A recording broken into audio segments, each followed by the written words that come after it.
सभी भक्तजनों को जय श्री कृष्ण। सभी लोग आपस में कहने लगे, देखो भाई, जब आत्म देव का कैसा भाग्य उदय हुआ है।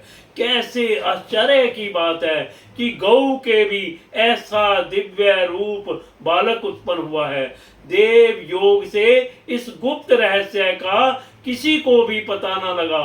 आत्मदेव ने इस बालक के गौ के से कान देखकर उसका नाम गोकर्ण रख दिया। कुछ काल बीतने पर वे दोनों बालक जवान हो गए। उनमें गोकर्ण तो बड़ा पंडित और ज्ञानी हुआ, किंतु धुंधकारी बड़ा ही दुष्ट निकला।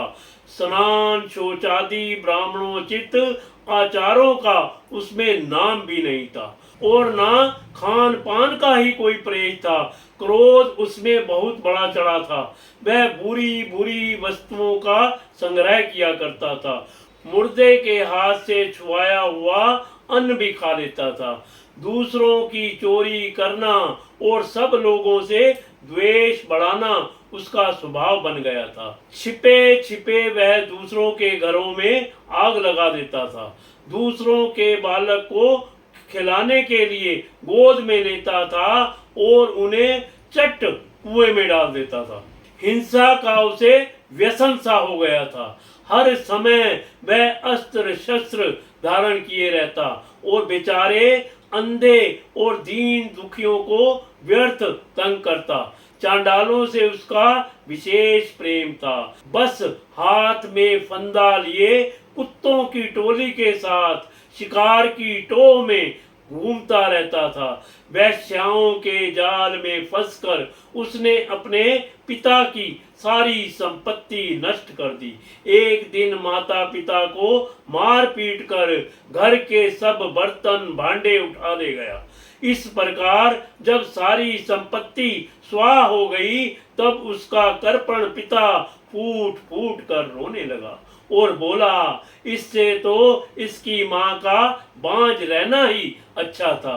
कुपुत्र तो बड़ा ही दुखदाई होता है। अब मैं क्या करूं, कहाँ रहूं, कहाँ जाऊं, मेरे इस संकट को कौन काटेगा। हाय, मेरे ऊपर जो बड़ी विपत्ति आ पड़ी है, इस दुख के कारण अवश्य मुझे एक दिन प्राण छोड़ने पड़ेंगे। उसी समय परम ज्ञानी गोकर्ण जी वहां आ गए और उन्होंने पिता को वैराग्य का उपदेश करते हुए बहुत समझाया। वे बोले, पिताजी, ये संसार आसार है, यह अत्यंत दुख रूप और मोह में डालने वाला है। पुत्र किसका, धन किसका, स्नेहवान पुरुष रात दिन दीपक के समान जलता रहता है। सुख ना तो इंद्र को है और ना चक्रवर्ती राजा को ही, और सुख है तो केवल और केवल विरक्त एकांत जीवी मुनि को। यह मेरा पुत्र है, इस अज्ञान को छोड़ दीजिए। सुखमस्ति विरक्तस्य मुनेरेकांतम जीवना, मुंजा ज्ञानम प्रजा रूपम, मोतो नरके गति। मोह से नरक की प्राप्ति होती है। यह शरीर तो नष्ट होगा ही, इसलिए सब कुछ छोड़कर वन में चले जाइए। गोकर्ण के वचन सुनकर आत्मदेव वन में जाने के लिए तैयार हो गया और उनसे कहने लगा, बेटा, वन में रहकर मुझे क्या करना चाहिए, यह मुझसे विस्तार पूर्वक कहो। मैं बड़ा मूर्ख हूँ।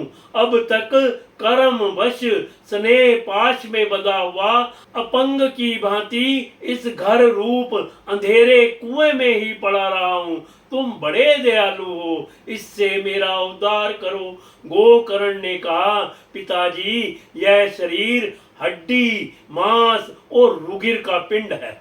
इसे आप मैं मानना छोड़ दो और स्त्री पुत्र आदि को अपना कभी ना माने। इस संसार को रात दिन क्षण भंगुर देखें। इसकी किसी भी वस्तु स्थायी समझकर उसमें राग ना करें, बस एकमात्र वैराग्य रस के रसिक होकर भगवान की भक्ति में लगे रहे।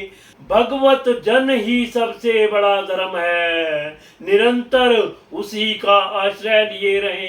अन्य सब प्रकार के लौकिक धर्मों से मुख मोड़ ले, सदा साधु जनों की सेवा करें, भोगों की लालसा को पास भी फटकने ना दें, तथा जल्दी से जल्दी दूसरों के गुण दोषों का विचार करना छोड़कर एकमात्र भगवत सेवा और भगवान की कथाओं के रस का ही पान करें।